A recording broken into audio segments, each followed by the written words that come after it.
Ahí de a poquito voy visualizándonos a las 4, así que vamos a dar por comenzado este nuevo encuentro, este nuevo capítulo de conversaciones sobre apego, capítulo 64. Y como siempre hacemos, sin perder mucho tiempo, quiero saludar a mi queridísima copartner, a Zuleima Lucía León Valle. Muy buenas tardes, o sí, todavía son las tardes por ahí. Zuleima, ¿cómo Así, por estás? acá ya son las tardes. Buenas tardes, Vanessa, qué gusto estar por acá contigo y bueno, presentando este programa nuevamente para la comunidad de la IAN Internacional, todas las familias y profesionales que nos ven. Bienvenidos a este programazo con estos invitados. Absolutamente. Y hoy elegimos un tema muy interesante, un poco de lo que veníamos hablando de esta serie Adolescencia que parece que generó un revuelo, ¿no? Con las críticas como todo, las luces y las sombras, creo que puso sobre la mesa temas interesantes, ¿no? Para tocar desde este lugar de la salud mental, ¿no, Zuleima?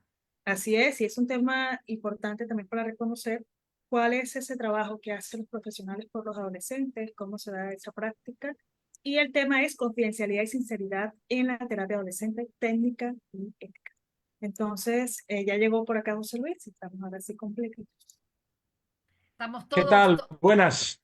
¿qué tal, José Luis? Tenemos ahí un problemita para ingresar, pero ya estamos los 5, ¿eh? Sí, Así que, Zuleima, si te parece, vamos a empezar dándole la bienvenida a nuestra primera invitada, que ya es una habitué de la casa, para ir siguiendo con las presentaciones y después pasar a nuestro café virtual. ¿Te parece? Claro que sí. Y nuestra invitada, con la que vamos a empezar este programa, es Paola Flores Ardila. Ella es psicóloga, promotora de los buenos tratos en la infancia y la adolescencia, además diplomada en acompañamiento sensible en la adolescencia, formada en psicoterapia parental, diplomada en parentalidad, apego y desarrollo en la infancia. Es especialista en neuropsicología del desarrollo infantil. Además, ha venido recorriendo a lo largo de estos años un entrenamiento en terapia centrada en la compasión, con lo que ha hecho grandes aportes, también terapeuta de la EMDR, a la vez que formación profesional en biofeedback, modelo Odisea 2.0 y entrenada en modelo PARCUBE, intervención en trauma y apego. Además, es la vicepresidenta de la Asociación Afecto contra el Maltrato Infantil, conferencista nacional e internacional. Bienvenida, doctora Paola. Muchas gracias a ustedes por esta invitación. Me encanta estar acá y compartir con estos grandes colegas este tema tan importante. Bueno, entonces estamos al pendiente de la introducción y luego vamos a pasar a escuchar a los demás invitados. Exacto. Por eso, si te parece, con esta presentación que hicimos de Paola, vamos a hacer la presentación también de Vanessa Naulserio, nuestra asidua también participante en nuestras conversaciones, quizá para que inicie Vanessa con una introducción general y después Paola puede presentar su versión y obviamente José Luis estaremos atentos y atentas a también escuchar tu introducción. ¿Te parece entonces, Zuleima, que la presente a Vanessa, a la doctora Vanessa? Vamos a presentar entonces Feliz y encantada.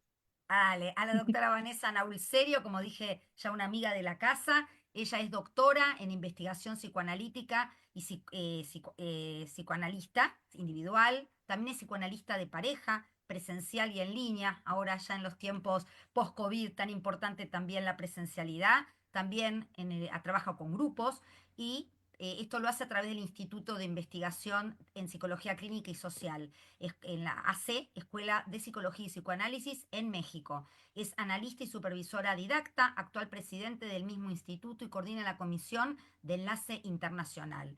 Es docente universitaria y de posgrado desde hace más de 26 años. Trabaja el psicoanálisis desde la adolescencia, del duelo y también aplicado al arte, el uso de técnicas artísticas con fundamento psicoanalítico y ha desarrollado una carrera paralela para quien las quiere seguir a Vanessa Naulserio, muy interesante, con cosas muy, muy lindas que hemos también visto en todo lo que tiene que ver con el arte.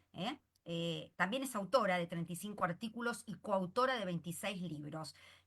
La segunda autora de los libros como La psicología psicoanalítica del arte y Técnica de la entrevista con adolescentes. El libro más reciente, que no es ya tan reciente, pero es reciente, es El duelo, una mirada psicoanalítica, que fue editado en el 2018 por Simática y es miembro de IAN UK. Bueno, muchísimas gracias, Vanessa, por acompañarnos también esta vez. No, gracias a ustedes, querida Vanessa Yukelson y Zuleima León, por la invitación. Me honra formar parte de este esfuerzo que llevan haciendo ya con tantos capítulos sobre conversaciones de apego, y me da mucho gusto compartir este espacio con Paola Flores y con José Luis Pereira. Y el tema de hoy sin duda es un tema importante, el de los límites de la confidencialidad, bueno, confidencialidad y sinceridad en la terapia con adolescentes, técnica y ética. Yo pensaría que valdría la pena partir de que el tratamiento psicoterapéutico es un tratamiento transaccional, contractual, entre una persona que tiene alguna dolencia emocional, que no va a ser a través de medios químicos ni físicos, sino que es para resolver problemas emocionales, y que en el caso de la psicoterapia con adolescentes, bueno, será para tratar problemas de índole afectiva. Una de las características principales que se van a trabajar en el tratamiento, y una de las tareas principales del adolescente, sin duda, es la del conflicto de la identidad. O sea, el adolescente no puede salir de esta etapa de transición entre la niñez y la edad adulta sin haber definido su propia identidad. Es su identidad de género, su identidad personal, su identidad existencial, tendríamos que decir. O sea, la identidad de género involucra saberse hombre, mujer, o sea, su género masculino, femenino, su preferencia psicosexual, heterosexual, homosexual, célibe, bisexual, o incluso algunas de las opciones de las que se hablan hoy, no binario, transexual, queer, etcétera. Pero es importante que lo defina. Y es una de las tareas importantes. Y también la identidad de quién soy yo, en términos como decía, existenciales. Para todo eso se requiere un esfuerzo fundamental de ayudarle a poner diques, de hacer contrapeso a las fuerzas de la personalidad que pueden ser desorganizadoras por los problemas emocionales, por ejemplo, que pueden tener los adolescentes, y que hacen estas veces de, de seguir la ley de la entropía. Cuando hablo de la ley de la entropía, me refiero a esta segunda ley de la termodinámica, que habla de cómo los sistemas pueden tender al máximo desorden por término medio si no hay una fuerza que se contraponga. Entonces, parte del esfuerzo psicoterapéutico y, claro, del trabajo de los padres es ayudar a los adolescentes a organizarse ante la crisis que están viviendo, reorganizarse, para que sus emociones y su conducta no tiendan a este deterioro y a esta desorganización. Sabemos que están creciendo los adolescentes en cuanto a su forma de ser, de pensar, de aprender, o sea, también en lo cognitivo, y muy particularmente en su relación con los demás, o sea, que es parte de la identidad, sin duda, ¿no? Entonces, para que el adolescente vaya logrando su identidad, ¿qué tiene que lograr? Debe lograr su independencia de la familia, tiene que lograr su independencia emocional, económica, y todo esto que vaya logrando su conformidad en los aspectos cognitivos, intelectuales, emocionales, etcétera. Cuando decía yo que hay que poner límites o diques a los adolescentes, no estoy hablando de volvernos prohibitivos ni volvernos superyoicos con ellos, sino poner límites firmes y flexibles a la vez, que esa es la gran dificultad, con una actitud contratransferencial afectuosa. Cuando hablo de contratransferencia, es esta respuesta emocional que tiene el psicoterapeuta frente a la conducta de su paciente, que en este caso es un adolescente, que en algunos casos un adolescente puede despertar respuestas contratransferenciales intensas por la misma intensidad de los afectos del adolescente, pero la idea es presentar. Claro, un psicoterapeuta entrenado y formado tiene que tener una contratransferencia igualmente trabajada, para que pueda presentar una respuesta afectuosa, en donde le ayude al adolescente a encontrar metas y valores que le ayuden a buscar esa identidad, pero sí tiene que de alguna forma presentar estos valores para que su identidad vaya conformándose de forma adecuada y ellos mismos logren las metas que se proponen. Y entonces llegamos al problema de la verdad en la psicoterapia, que se presenta con mucha frecuencia en el tratamiento con adolescentes. hay cosas que los adolescentes hacen, que los adolescentes piensan, que muchas veces son para ellos mismos inaceptables y no digamos para los padres. ¿Por qué digo para ellos mismos? A pesar de que son conductas, pensamientos, sentimientos que ellos tienen, pueden ser inaceptables, pues entran en conflicto con sus valores o con sus aspiraciones o con las propias metas de la familia, ¿no? Estas cosas inaceptables muchas veces sí son personales, pero, y en ocasiones el terapeuta puede descubrir que el adolescente no necesariamente está diciendo toda la verdad dentro de las sesiones. Y aquí es donde nos topamos con la primera arista, ¿no? Del tema de la verdad. A ver, esto que me está diciendo el adolescente parece que no es cierto, pareciera que es una distorsión o una mentira. Y aquí es donde el terapeuta tiene que tener cuidado de no lastimar, de no sentirse lastimado, de no sentirse ofendido. Este paciente no confía en mí, no me está diciendo la verdad y no caer ni en reclamos de, oye, tú no me estás siendo sincero, sino entenderlo como una forma de síntoma. O sea, el adolescente no se atreve a hablar de esas cosas inaceptables y cuenta mentiras o cuenta cosas distorsionadas, pero entenderlo como una forma de comunicación dentro del tratamiento. No somos cazaverdades, somos analistas, ¿no? Y entonces se trata de entender cuál es el significado de lo que el adolescente está elaborando o contando. Pero también es cierto que eh, viene otro de los conflictos. Ciertas cosas o ciertas características de la verdad que cuentan los adolescentes para los padres. Y entonces el terapeuta se ve en el dilema de si debe decirle a los padres esto que le está contando el adolescente y que a lo mejor sería importante que supieran. Y aquí es donde nos topamos con cuál es la alianza que se establece. Uno tiene que, en el tratamiento con adolescentes, una de las grandes dificultades es que sobre todo en los preadolescentes y los adolescentes tempranos, los adolescentes propiamente tales, estoy hablando en la edad comprendida entre los 9 y los 15, 16, hasta 18 años, que es cuando los padres todavía apoyan el tratamiento de los adolescentes, a lo mejor hasta lo pagan. El dilema es con quién se hace la alianza primero, con los padres o con los adolescentes. ¿Se trabaja para los padres o se trabaja para el adolescente? ¿No? ¿A quién se le va a dar el lugar primero? ¿A quién vas a entrevistar primero incluso?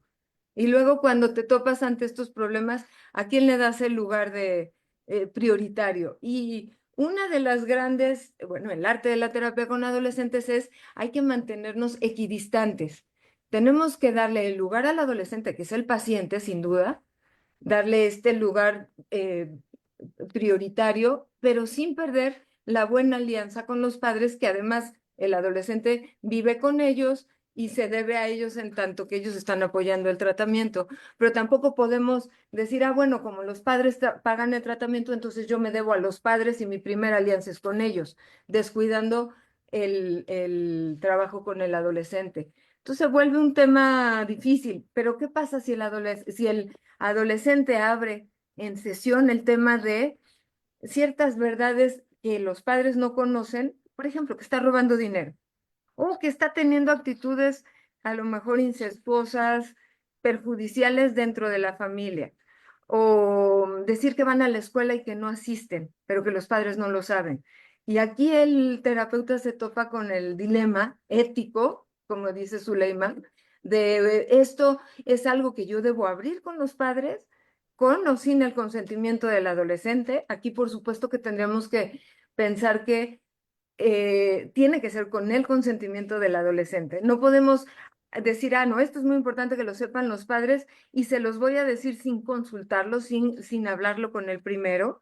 Estamos partiendo de que al hacer el primer contacto con el adolescente y establecer una línea de trabajo terapéutico, parte de ello, y esto lo hablamos en el libro de técnica de la entrevista con adolescentes, que tenemos José Jesús González y yo, hablamos en uno de los capítulos del libro, si me permiten se los voy a mostrar, sobre el contrato y el encuadre en la terapia con adolescentes. Y hay que explicarle al adolescente, sí, voy a conservar el secreto profesional, lo que aquí hablemos es confidencial, siempre y cuando tú no te pongas en riesgo o pongas en riesgo a terceros.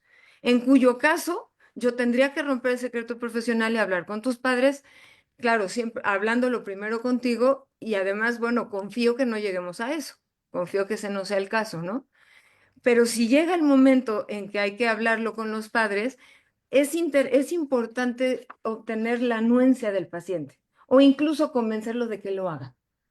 ¿Por qué? Para los padres, el que los padres sepan lo que está pasando en la vida de sus hijos adolescentes puede incluso tener un primer elemento terapéutico, el que lo sepan, el que conozcan lo que está pasando con sus hijos adolescentes. Pero insisto, tienen que tener el conocimiento y el adolescente tiene que estar enterado.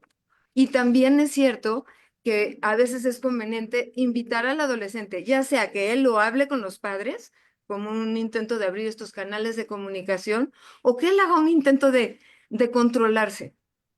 Aquí brevemente quiero comentar un caso que recuerdo de un adolescente muy desregulado que había estado en un internamiento psiquiátrico y al salir, pues ya tenía un medicamento que tenía que estar tomando regularmente y llegaba a las sesiones a platicarme, tenía la parte del apoyo terapéutico. em, y entonces él hablaba de que estaba yendo a fiestas y se ponía a tomar y le gustaba la marihuana. Y no le vayas a decir a mi mamá, me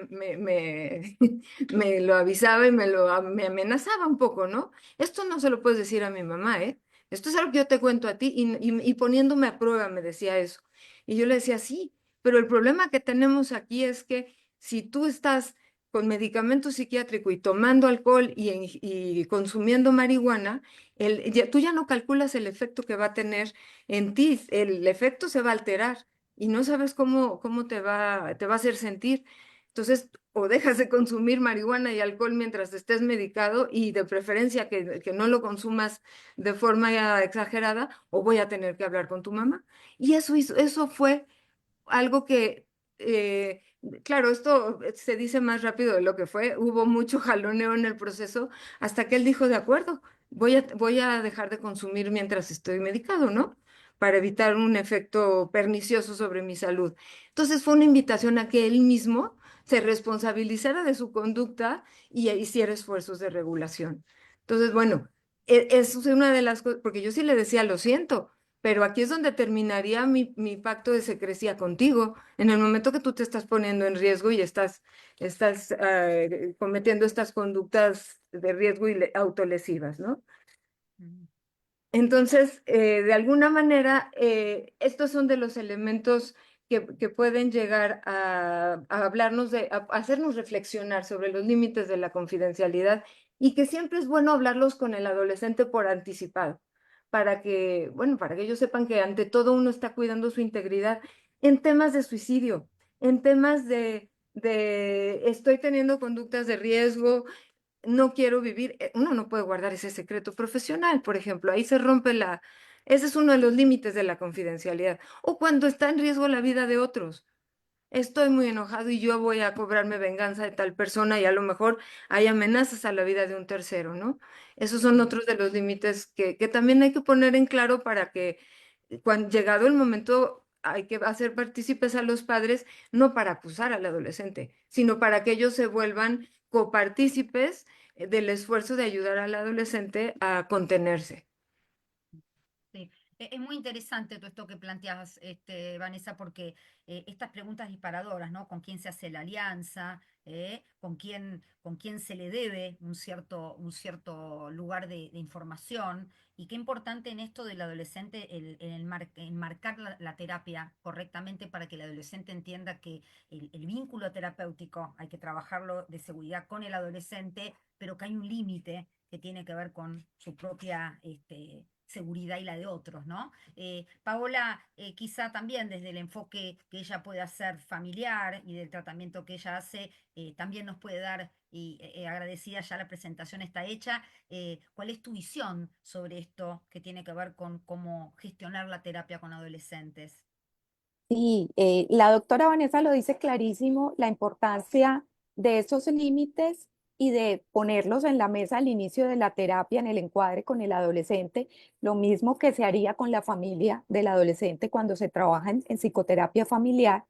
Y quería tocar, coloqué algo que decía la doctora Vanessa, lo escribí literal, poner límites no para acusar, porque los papás tendemos mucho, yo soy mamá de adolescentes, Y tendemos mucho a eso, ¿no?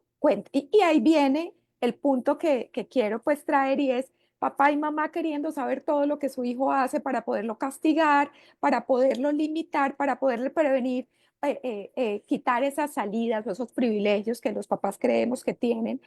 Entonces, la terapia no debería volverse ese medio donde el papá y la mamá, el adulto, quiera enterarse de qué está haciendo para poder castigar, que es algo tan común, sin entender qué hay detrás de esos comportamientos del adolescente, qué trae, porque al principio la doctora Vanessa lo decía, todos esos cambios, esa transformación, esa búsqueda de identidad, esa separación de papá y mamá, trae tantas necesidades y es un duelo, el duelo por el cuerpo de niño, el duelo por las vivencias de niño, y el adolescente debe perder, conservar y conquistar a la vez. Entonces eso es tan difícil para el joven, para el niño, la niña que entra a la adolescencia como para papá y mamá.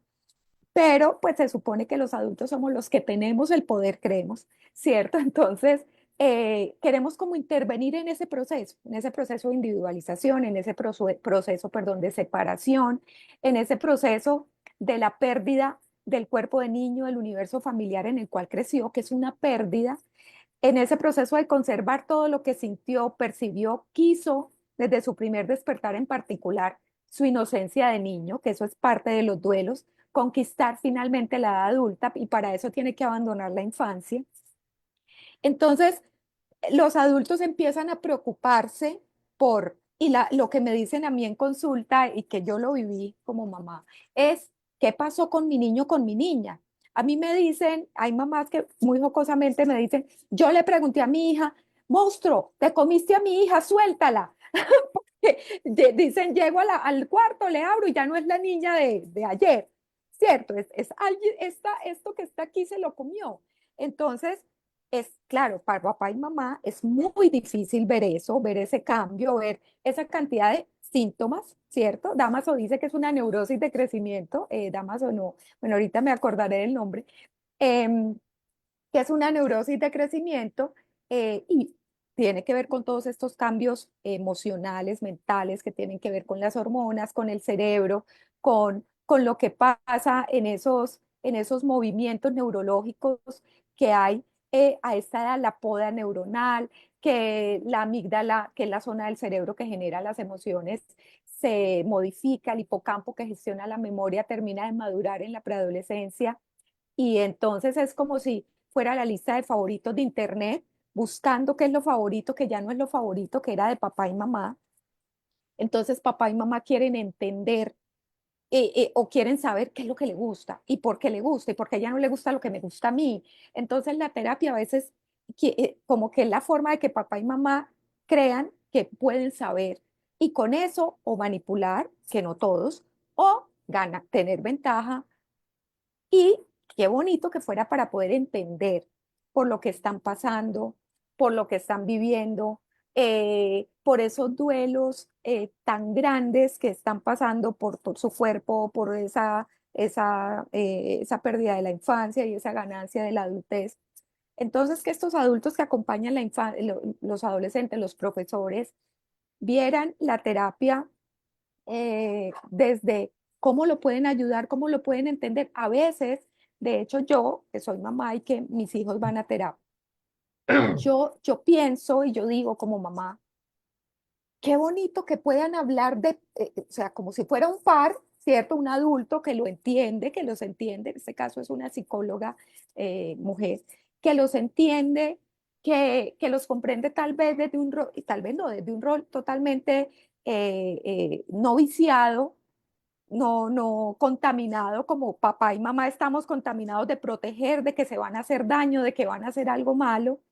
Entonces, es también un llamado a papá y a mamá a confiar en ese proceso terapéutico donde papá y mamá no vamos a hacer lo que hace el psicoterapeuta. No vamos a llegar allá posiblemente, pero el psicoterapeuta va a ser un aliado de nosotros, los padres, de los profesores, para poder hacer que ese adolescente se entienda, como decía la doctora Vanessa, diga de pronto el riesgo en el que está. Entonces es un entorno protector en el que debemos confiar sin querer pues, ser intrusos. Yo quiero estar ahí, como me decía una mamá, yo quisiera ponerle un micrófono a mi hijo para saber qué es lo que habla con su psicólogo. Entonces, pues muy complejo porque yo no quisiera saberlo porque hablan de mí, lo sé, y hablan de su papá. Entonces, eh, y de hecho alguna vez mi hijo llegó y me dijo, te voy a decir lo que me dijo mi psicóloga, que te escriba en una carta, pero ya te lo voy a decir. Y me lo dijo muy enojado. Y yo, listo, dime. Y empezó a decirme, es que tú, es que me parece, no sé qué. Y yo, "Ujú, ujú, muy bien, gracias por decírmelo. Pero eso no hubiera llegado si su terapeuta no le hubiera dicho, escribir una carta a tu mamá, dile lo que piensas de esto. Le hubiera dado recursos para el manejo de esa Claro, conversación y totalmente. además priorizar.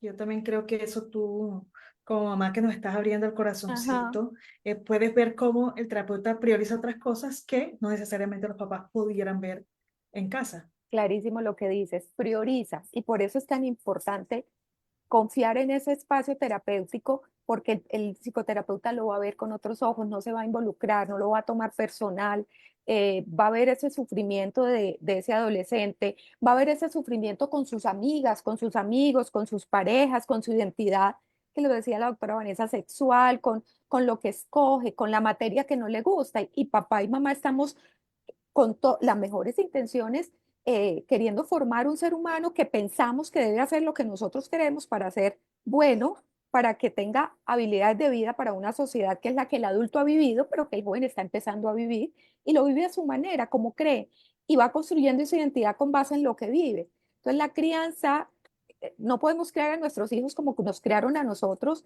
porque el mundo en el que nos crearon ya no existe, pero los papás nos quedamos con eso. Es que en mi época yo sí leía todo lo que me tocaba leer, yo sí me vestía diferente, yo no le contestaba a los papás. Entonces, en ese espacio terapéutico donde el adolescente puede decirle a su terapeuta, me cae gorda, me cae mal mi mamá a veces, y no me gusta que me hable, y no me gusta que me diga, y a mí me gusta comer dulce todo el día, eso no es problema de ella, ¿cierto? Entonces, todo eso que el adolescente quisiera hablarlo con alguien adulto, porque también quisiera, a veces ellos dicen o muchas veces dicen lo que piensan, pero no lo que sienten, por miedo a, a no agradarnos, a no pertenecer, a que nos duela, a hacernos sentir mal. Pero, Paola, y te quiero interrumpir para que tú también ajá, nos des una mirada rápida sobre esta misma situación con padres que están en proceso de separación. wow, eso es otro tema, sí. Y es un duelo más, ¿no? Agreguémosle un duelo más a esos duelos por los que están pasando. Y es ese, muchas veces ponerse en el medio y tener que escoger a esta persona o a esta cuando el adolescente está en un proceso de escogerse a sí mismo, y cuando dice no a papá y a mamá es porque se está diciendo a sí mismo, pero entonces ahí tiene que también decir sí afuera. Entonces yo lo llamo un cortocircuito porque es querer, o sea, tener que tomar una cantidad de decisiones que no está preparado para tomar, porque en este momento sus figuras de apego bien importantes son sus pares. O sea, ya se vuelven esas personas, pues yo digo, sus figuras de apego en la adolescencia son sus pares, es lo más importante. Eh, Obviamente papá y mamá entran o sea, son supremamente valiosos y son importantes, pero los jóvenes, sus pares, son muchas veces, en muchas ocasiones, en grandes ocasiones, su lugar seguro. Y si no manejamos bien ese divorcio y empezamos a ponerlos como en el centro, tienes que escoger una de estas dos partes donde está en un conflicto de buscar su identidad, buscar qué le gusta, además que también empieza el proceso de buscar una carrera profesional y tú de qué vas a vivir. Entonces es tanto lo que tiene que abandonar, tanto lo que está pasando en su cerebro, donde, donde las emociones están hiperactivadas, donde la corteza prefrontal, que es la toma de decisiones, la razón, la socialización, la empatía, el control de las funciones ejecutivas está como medio apagado, como dormidito, la parte emocional tan alterada y tan hiperactivada. Y aparte de eso, tienen que lidiar con los problemas de dos adultos que se supone que los tienen que cuidar, proteger, que los tienen que acoger, que tienen que acompañar ese proceso. Y a veces, y pasa mucho, que ese divorcio hace que papá y mamá, obvio, están pasándola mal, em, no acompañen porque no ven qué está pasando, porque no ven por lo que el joven, la niña están pasando, aparte del proceso de divorcio, todos esos cambios, sus amigos, pertenecer, algo tan simple que uno creyera adulto, la ropa que se va a poner para ir al centro comercial a encontrarse con sus amigos, qué tan bueno soy en fútbol o no, si me escogieron para el equipo. Entonces, que son esos asuntos de adolescentes que cuando tú hablas, Zule, del divorcio, a los papás se nos pierde por estar en cosas de adultos, como dicen ellos, ¿no? Y el mismo trabajo del papá, de la mamá, y pasa algo y lo escuchaba yo en un curso que estoy haciendo de Anima y Animus de Jung, donde decía la profesora que a veces la imagen que tiene de mamá, el joven, el adolescente, se suicida esa imagen, porque ya no está.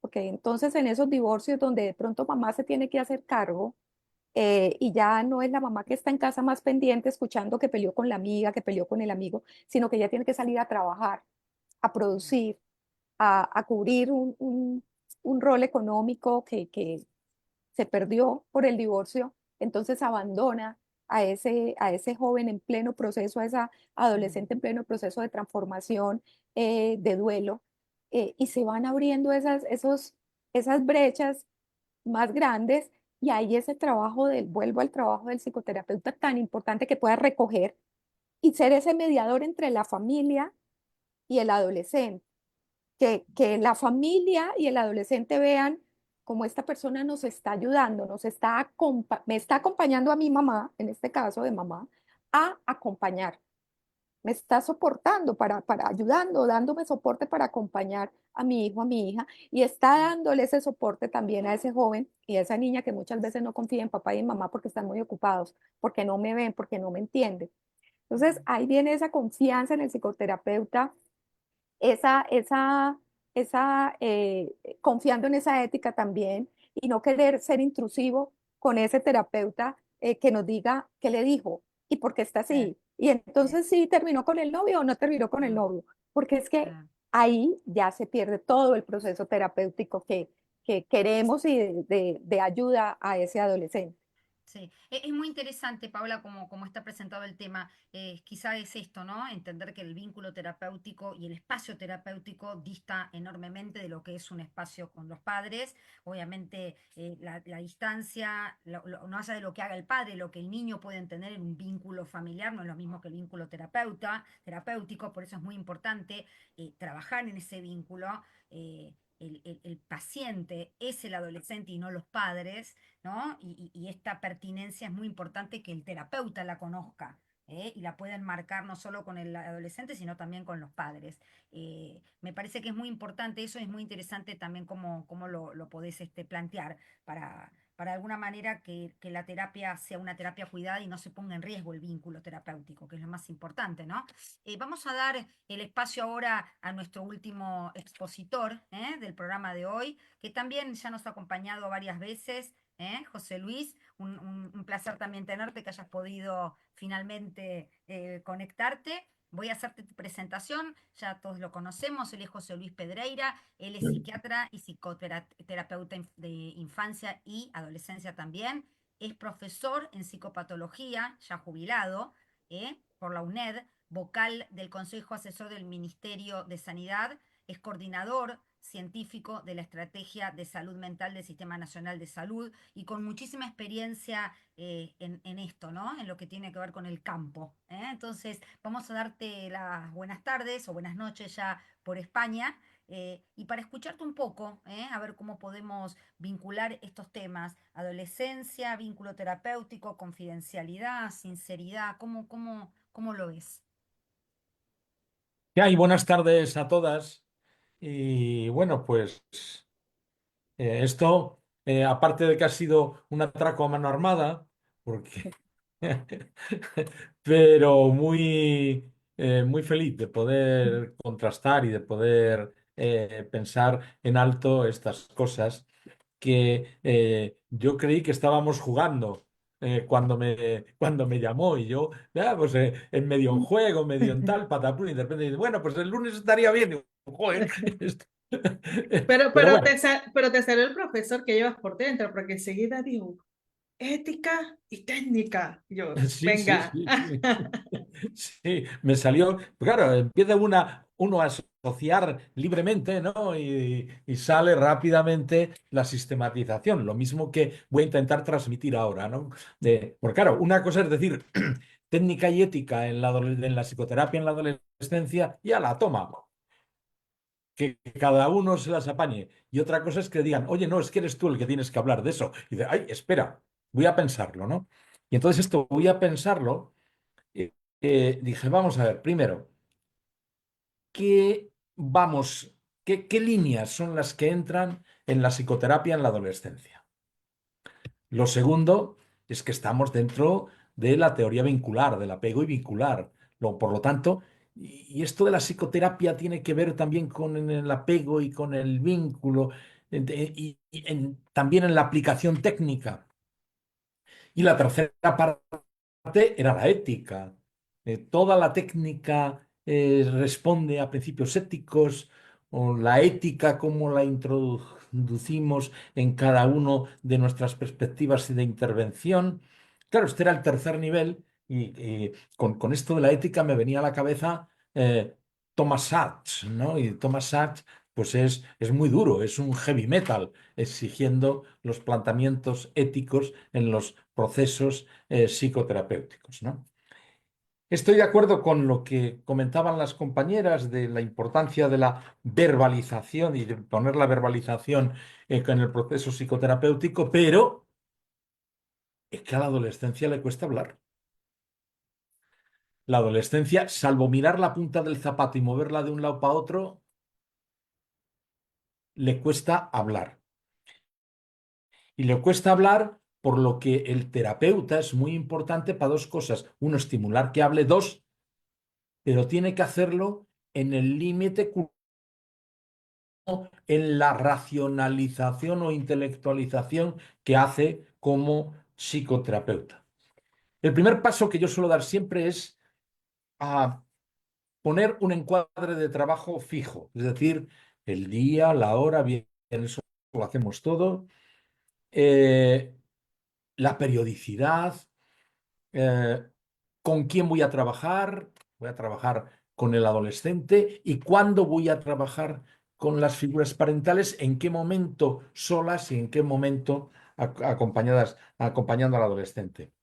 Y sobre todo, hago una primera afirmación con todos los riesgos que ello comporta. Y lo hago estando los padres delante también, y es que voy a asegurar la confidenciabilidad de lo que me diga el adolescente. Todo lo que me diga es secreto. Es secreto. Y se acabó. Salvo que yo le avise a él de que esto no me lo puedo callar. Y si yo le aviso que esto no me lo puedo callar, empezamos a trabajar por qué no me lo puedo callar y por qué él que me lo ha dicho tiene que ver, o una de dos, o se lo cuenta a los papás o se lo cuento yo, ¿no? Como decía a la compañera anteriormente. Y el siguiente paso es que, lógicamente, a todo esto firmamos una especie de consentimiento informado. Un consentimiento informado de corresponsabilización de las tres partes en litigio, ¿verdad? De los padres, del adolescente y mío.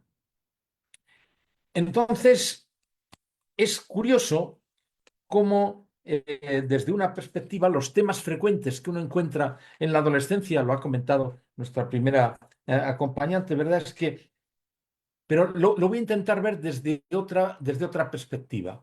Y es, en el discurso, el adolescente te pide qué es lo general y qué es lo particular. Tienen un cacao de tres pares de narices. A veces de la parte más particular lo generalizan porque lo han visto en las redes sociales y entonces están muy liados. Todo lo que tiene que ver con el control y el descontrol, lo que tiene que ver con la cercanía y la distancia emocional, afectiva y física, todo lo que tiene que ver con la dependencia y la independencia. Porque claro, son muy libres, quieren ser independientes, pero viven en la casa de los papás, tienen el dinero de los papás, se compra la ropa con el dinero de los papás. Entonces, esto de la dependencia y la independencia, ¿qué es lo que llamamos? ¿Qué es lo que se puede hacer en abierto y qué es lo que queda para lo privado de cada uno, ¿verdad? Todo lo que tiene que ver con la ansiedad y con el amor. ¡Jope, qué lío tienen con el amor y la ansiedad que les da los sentimientos afectivos de esa manera, ¿no? La inseguridad y la seguridad. Todo lo que tiene que ver con el estar tranquilos o intranquilos, ¿no? El agobio, ¿no? Ahí está el agobio. Que es que me agobias, me siento agobiado, ¿verdad? Todo lo que tiene que ver con la sexualidad y los vínculos afectivos, tanto en la orientación como en la identidad. Las dos cosas son distintas y desde esa perspectiva lo tienen que conocer. Todas sus expectativas y frustraciones, ¿no? De repente, cuando llegan a los 15 o los 16 años, dicen, ¿pero qué es lo que estamos estudiando? ¿Para qué sirve lo que estamos estudiando? No sirve para nada y además luego vamos a ir al paro. Ya está todo liado. Y por fin queda esos aspectos de desesperanza, precisamente, que están tan frecuentemente en la adolescencia. Y entonces, ¿cómo promover la comprensión en psicoterapia, la comprensión de todo lo que hemos hablado? Pues es bueno explorar dónde se les ve vulnerables o que tienen riesgo y que por lo tanto, cuáles son los sentimientos que se generan, cómo podemos unir pensamiento con experiencias. Pues yo lo hago usando metáforas de forma más o menos creativa, creo yo, y reiterando cuando se presentan contenidos de una manera persistente, que tú ves que se repiten, que se van repitiendo, aunque sean temas distintos. Utilizar un lenguaje absolutamente cercano y cálido, casi, vamos a decir, olvidándonos de la intelectualización del lenguaje y uno acaba hablando en cheli, ¿verdad? Como se dice en España, y con los mismos circunloquios que ellos hacen a veces y a veces cuando estás con la gente mayor se te escapa alguno que otro sin darte cuenta de tanto tiempo que has estado con los adolescentes. Y en ocasiones utilizo una técnica que utilizaba Jacques Lacan, que es cuando veo que la cosa se cierra y son círculos repetitivos y no hay manera de salir, hago la escansión, el corte de la sesión. ¡Pum! Porque si no, no se dan cuenta que es que no estamos avanzando o no, y nosotros mismos no nos damos cuenta de esa situación.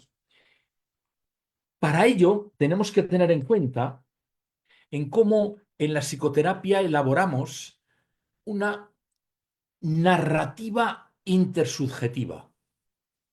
Es una narrativa que se va creando en esa relación tan especial que es la relación terapéutica. Cómo desde la parte de los conceptos intrapsíquicos se pasan a los conceptos interpersonales de la relación que estaría en el diálogo afectivo, simbólico e interactivo y que no es más, si queremos, lo que entra en juego, la transferencia, la contratransferencia, la resistencia y la motivación al cambio que se puede tener. Y luego creo que es también importante el cambio de paradigma que hay en la psicoterapia, ¿no? Y cómo lo podemos cambiar. Es decir, de aquello de estar solo trabajando lo intrapsíquico y mental, a cómo introducimos lo intersubjetivo y corporal. Aquello de la memoria explícita, cambiarlo un poco y empezar a ver también la memoria implícita. Lo consciente y verbal, cómo lo hilamos con lo inconsciente y no verbal. Cómo pasamos del insight a la regulación afectiva.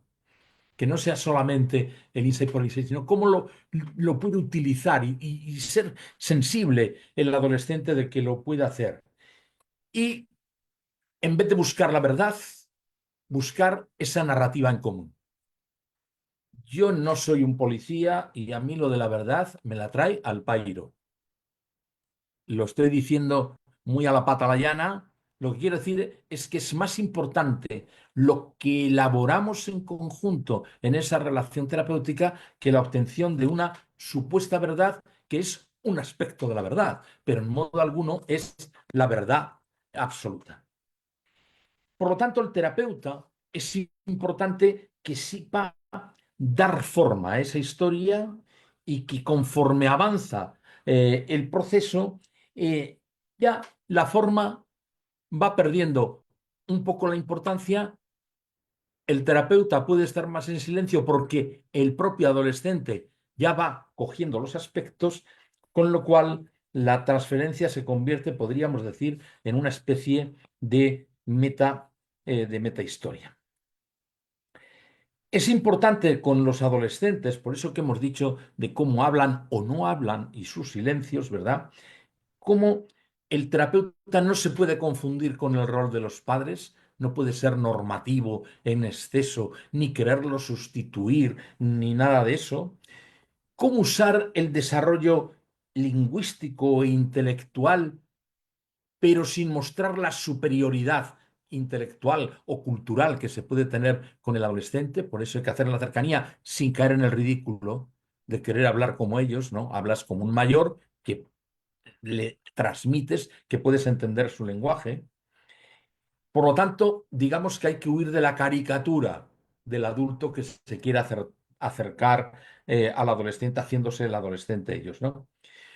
Es importante no utilizar razonamientos largos, complicados, hilados de frase tras frase, ¿no? Cuanto más concreto y más directo me parece que es más importante y sobre todo al principio de la formación de psicoterapeutas, se convierten las sesiones muchas veces en una entrevista. Empiezan a preguntar, a preguntar, a preguntar, a preguntar. No, no hay por qué preguntar. Si sale, sale, y si no, ¿verdad?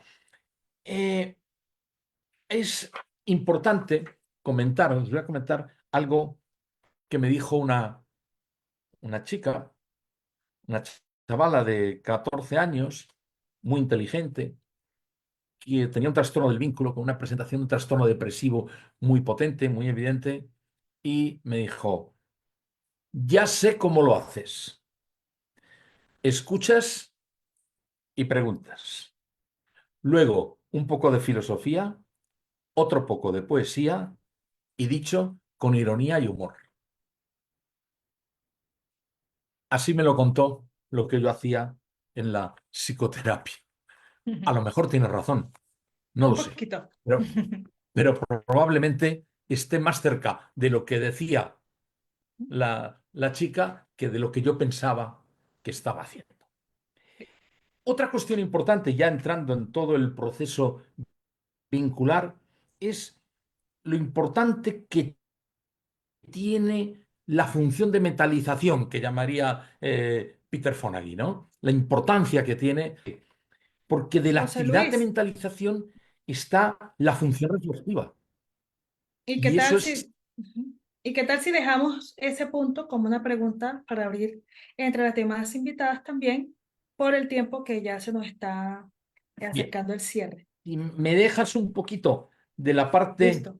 de la parte final a lo que pudiéramos llamar, porque claro, de toda la parte vincular aplicada a la psicoterapia está cómo cogemos la confianza y en esa confianza está basada, es lo que da fundamento al secreto y a la confidencialidad.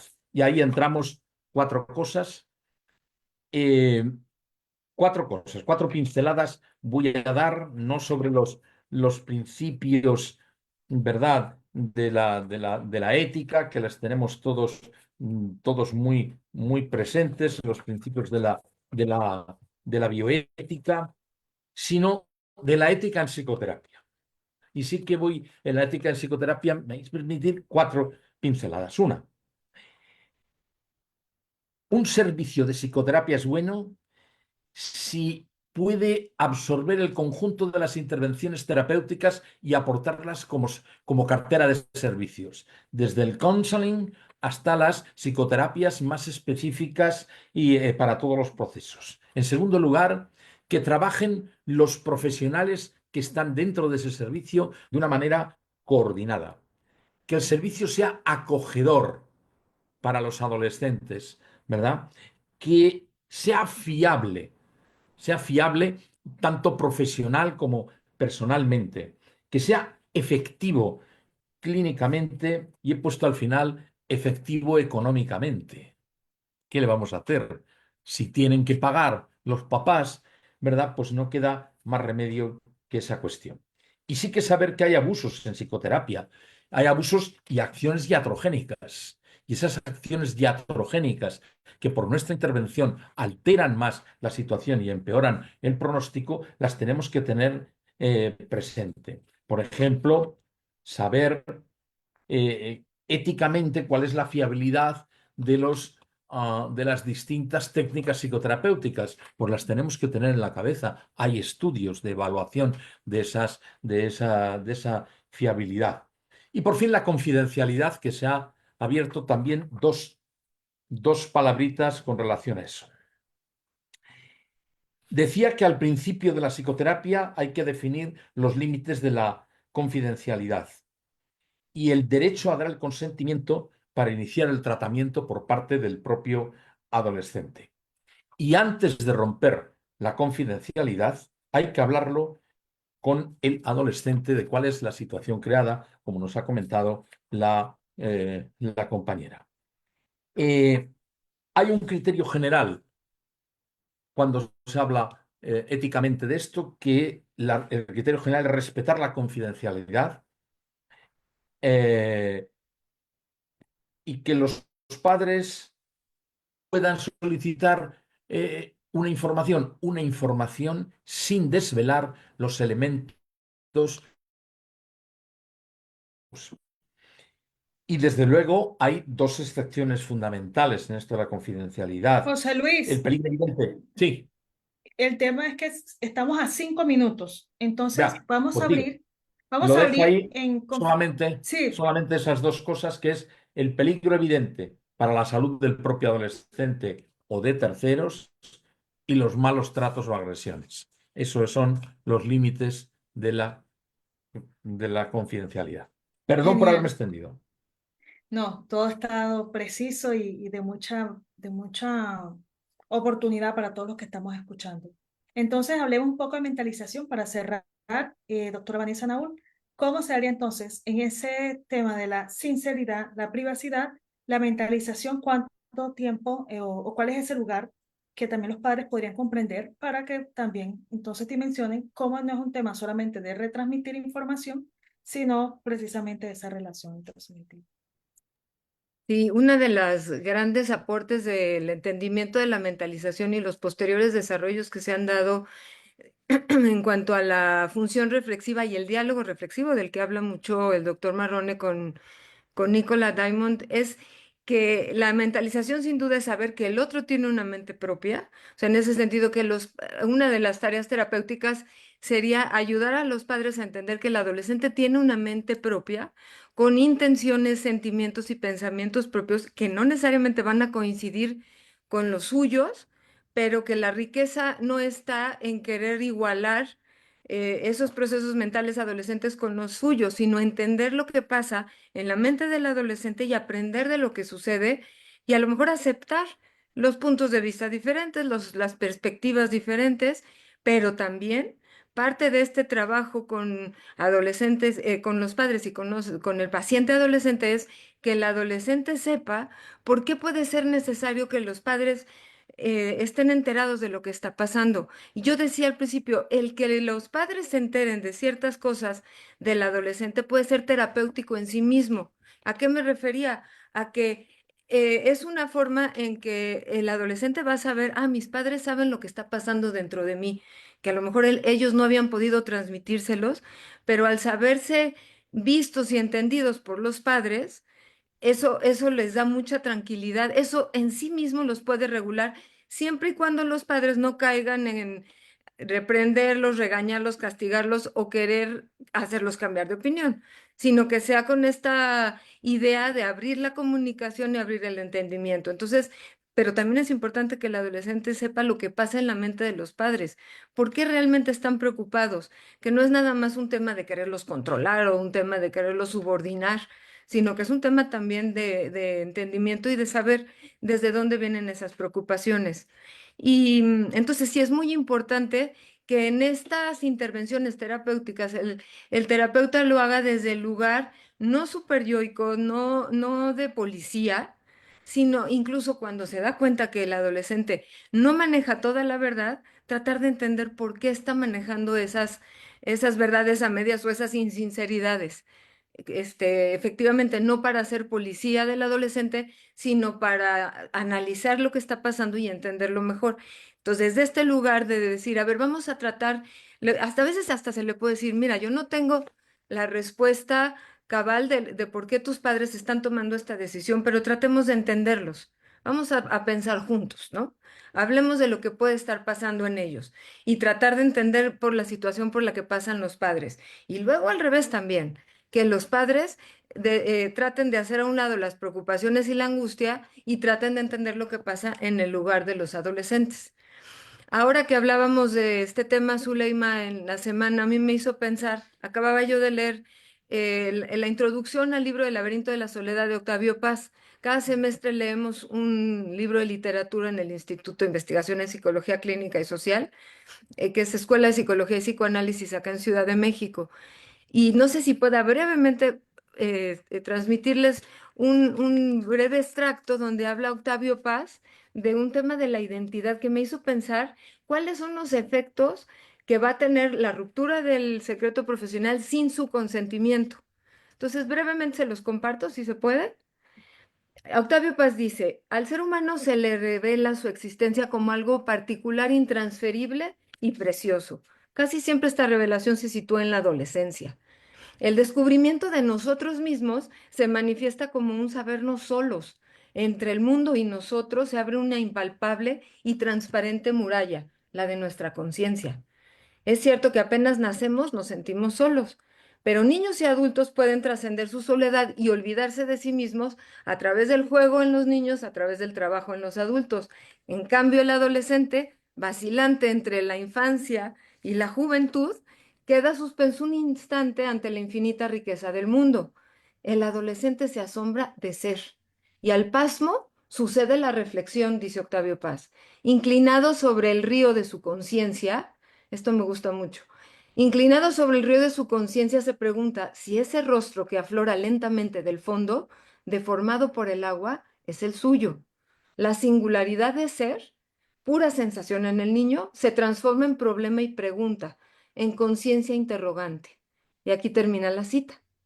¿Por qué menciono esto? Pues porque el adolescente está construyendo su identidad, ciertamente. El otro con mayúscula, que le ayuda a darle forma, que en un principio fueron los padres y luego se transfiere en la figura del terapeuta, si éste no conserva la confidencialidad y rompe el secreto profesional sin su consentimiento, sin su anuencia, puede distorsionar este proceso, pues el joven ya no se ve a sí mismo en el reflejo, sino que ve el rostro de sus padres o el de los adultos deformando su reflejo. Entonces, va esto aquí para tomar en cuenta cómo estos procesos son muy delicados, estos procesos intrapsíquicos de formación de identidad son muy delicados y hay que tomarlos con esa sensibilidad y ese cuidado a la hora de trabajar con esta población de adolescentes. Mm. Muy interesante, ¿no, Zuleima? Genial, Terminar este programa maravilloso. que nos quedó corto. Nos Nos quedó quedó corto este programa. corto, está todo para reescribirlo porque no hay, Mm. no hubo una participación mínima, todas máximas, profundas, de mucha experiencia por parte de los invitados. Y bueno, han traído de todo, la verdad. Mm. Psicoterapia, procesos de neuropsicología y como Paola también nos abrió un poco de lo que ha sido el proceso de acompañar a su adolescente en la psicoterapia. Y el maestro José Luis Pereira hablándonos de cómo es que hay que también organizarse terapéuticamente para no hacer iatrogenia. Bueno, Paola, vamos a empezar contigo para hacer una frase de cierre porque hoy nos quedó cortico aquí el pan. Bueno, hay una frase que me gusta mucho, que es como un mantra que tengo. Son dos. No es personal, es cerebral. Y la segunda, quiérelo cuando menos lo merezca porque es cuando más lo necesita. Qué bonitas. José Luis, ¿qué nos quieres contar para quedarnos pensando? Ay, yo diría que todo aquello que no puedes comprender de un adolescente es lo que no comprendes de ti mismo. Mm. Gracias, José Luis. Muy interesante, muy interesante Y- ambas comentarios. Y con Vanessa nos quedamos, salvo que quiera agregar algo más, pero me quedé con esa bellísima escrito de Octavio Paz, ¿no?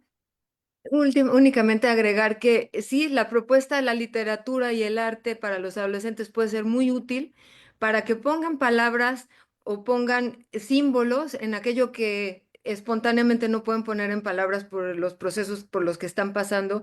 A veces sí se quedan sin palabras frente a lo que viven, pero el arte les puede ofrecer valores y les puede proponer motivaciones y metas para sí mismos. Y creo que una de las grandes tareas que tenemos como terapeutas es esa, ayudarles a cumplir sus metas, sus sueños y proponer valores. Y uno de los valores es el respeto a la dignidad y a la privacidad, siempre y cuando no esté, y claro, también a la integridad, o sea, únicamente que se rompa cuando hay un peligro a su integridad o a la de alguien cercano, ¿no? Eso también puede ser un modelo de rol para un adolescente.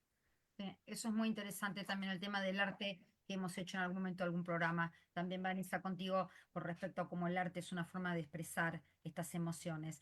Un programa muy interesante que lamentablemente llega a su fin, estamos pasados, pero bueno, nos quedó corto, así que Zulema, en algún momento vamos a hacer la parte bis para poder entender y entrar un poco más en esto, ¿no? Pero creo que ha quedado Así es. claro, ha Quedó quedado muy bastante claro. claro. Gracias a nuestros invitados, a Paola Flores, a José Luis Pedreira, a Vanessa Naulserio, por esta participación tan generosa. Y quiero saludar a las personas que están en Facebook, personas de Colombia, de México y de España, muy al pendiente también de esta transmisión, y Mario Marrone, que también está ahí en conexión. Bueno, Vanessa, nos vamos de este programa número 64. Hasta la próxima. En 15 días entonces nos estamos viendo. Los programas quedan grabados entonces en el canal de YouTube Conversaciones sobre Apego. Un saludo fuerte y un abrazo fuerte a cada uno de ustedes. Gracias por acompañarnos. Chao. Chao, chao. Venga, cuídense, que les vaya bonito. Gracias, José Luis. Casi digo, venga, ¿para dónde? Chao, nos vemos. Gracias, hasta Chao. luego.